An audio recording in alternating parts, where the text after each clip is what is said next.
السلام عليكم ورحمة الله وبركاته. ازيكم يا شباب، عاملين ايه؟ بما اننا خلاص في اخر فترة قبل الامتحانات، فانت هتلاقي الفيديوهات اليوتيوب عندك كلها ايه؟ ناس بتبيع لك الوهم. ازاي جبت 99% قبل الامتحان بساعة؟ رجعت بس المراجعة دي ودخلت جبت. بص، خلينا نكون واقعيين.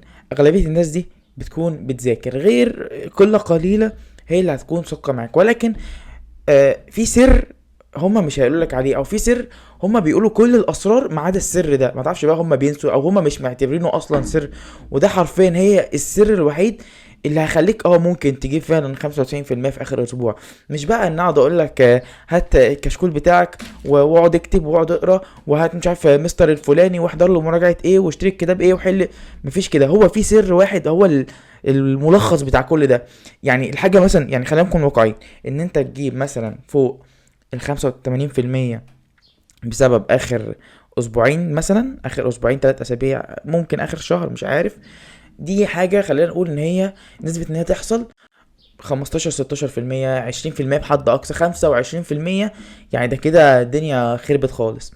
ولكن في سر ممكن يخليك الحاجه دي بدل ما هي نسبتها 25% يخليك نسبتها 90%، 80%. السر ده بقى هو انت ما بتاخدش بالك منه، او هما الناس اللي بيقولوا لك دول بيقولوا كل حاجه وما بيركزوش على السر ده. فانا النهارده جاي اركز لك على السر ده بالظبط. وبما اننا في ايام مفترجه، فالسر ده يعني هو ده وقته اصلا. ايه بقى السر اللي ممكن يخليك تجيب 80 و90% بسبب اخر اسبوعين ده؟ هو القرب من ربنا. بجد هو ده يا جدعان السر الوحيد. ومش بقولك كده بقى اللي هو زي الناس لا ده انت صلي، لا انا بقولك القرب من ربنا. ان انت تكون عندك ثقة ويقين. هقول لك دلوقتي امثله وناس كان عندها ثقه ويقين في ربنا، يعني حاجه ما كانتش هتحصل. يعني كل حاجه بتقول دي مستحيل تحصل، لا مش ثانويه عامه، كل حاجه بتقول دي مستحيل تحصل وحصلت. هقول لك النهارده حاجات هتشبع منها وقصص كتير هتشبع منها. ولكن يا جدعان القرب من ربنا هو المفتاح. انت لو قريب من ربنا، بص مش هقولك بقى في ناحية ان انت لو قريب من ربنا هتعرف تذاكر، لا انت ممكن تبقى قريب من ربنا، ربنا يخليك. وعارف انت الامتحان مثلا انت بتهبط كده الهبد يطلع صح. والله في ناس انا اعرفها ممكن كان بيهبط الهبد بتاعه طلع صح وجاب درجة عالية.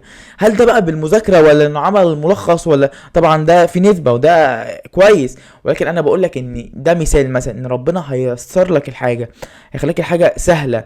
ممكن انت يعني اقسم بالله انا فاكر كيف امتحان كنت بامتحان ما كانش ثانوية عامة بس كان امتحان يعني. كنت بخترع قوانين من دماغي كنت في رياضه، يعني انا علم علوم بس ساعتها كنت في سنه تانية تقريبا، تانية ثانوي. اقسم بالله كنت بخترع قانون من دماغي واحل بيه والله. وساعتها يعني انا والله ما كنت اعرف حرف عن الماده دي. كنت بخترع قانون من دماغي واحل بيه. والله يعني صحابي كلهم جابوا درجات وحشه، وانا اقسم بالله الوحيد اللي جبت فيها 27 من 30. وايه، انا بخترع قانون من دماغي وبحل بيه، يعني ما فيش اساس علمي انا بحل بيه، انا بحل كده. ولكن القرب من ربنا، حتى دي الفطره بتاعتنا من واحنا صغيرين. لما نبقى داخلين امتحانات، ده احنا في ابتدائي بقى تلاقينا نقعد نصلي ونقعد نقرا قران، فهي دي الفطره بتاعتنا اصلا. طب احنا دلوقتي بقى في احب الايام عند ربنا، اللي هم ال10 ايام اللي قبل العيد، عيد الاضحى. استثمرهم يا عم، استثمر منهم 3 ايام، استثمر منهم يومين. حاول اعمل اي حاجه عشان ربنا يوفقك، اعتبرها انك بتذاكر. يعني خلي كده جزء في يومك، الجزء ده يعني ان انت تصلي وتحاول انك تصوم الايام دي. يعني حاول تعمل اي حاجه ربنا يشوفك عليها، يكافئك عليها. مش من ناحيه المذاكره بقى، لا ده هيكافئك عليها ان انت اجتهدت.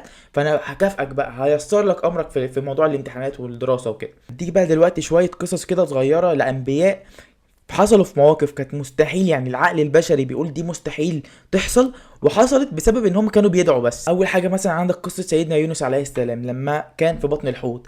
تخيل انت في بطن الحوت، يعني انا مش بقول لك بقى ثانويه عامه، انا بقول لك انت في بطن الحوت. سيدنا يونس عمل ايه؟ والله ما حاولش يخرج. سيدنا يونس قعد يسبح ربنا.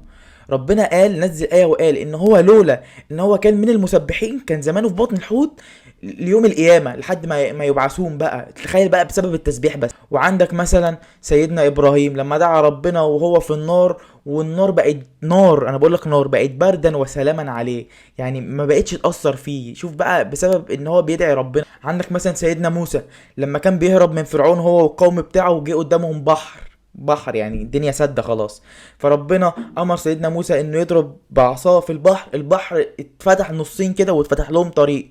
ولما هم عدوا وفرعون جاي وراه، البحر وقع على فرعون وغرقهم. شوف بقى، ولا تقولي ثانويه عامه ولا تقولي الحاجات دي. عندك مثلا سيدنا نوح عليه السلام، لما ربنا امره ان يبني سفينه في الصحراء، سفينه في الصحراء، يعني سفينه في الصحراء، والناس قعدوا يتريقوا عليه وانت بتبني سفينه في الصحراء. وجه حصل ربنا خلى الدنيا تنزل ميه كتير، والارض عملت زي عيون ميه كده، وبقى في بحر والسفينه مشيت. ده في الصحراء. زكريا عليه السلام كان ما كان كبير في السن، ومراته كانت عاقر يعني ما بتخلفش، وكان بيدعي ربنا وربنا رزقه بالذريه ورزقه بالابن. وشوف هو كبير في السن ومراته ما بتخلفش، ومع ذلك كان بيدعي وربنا استجاب لدعائه.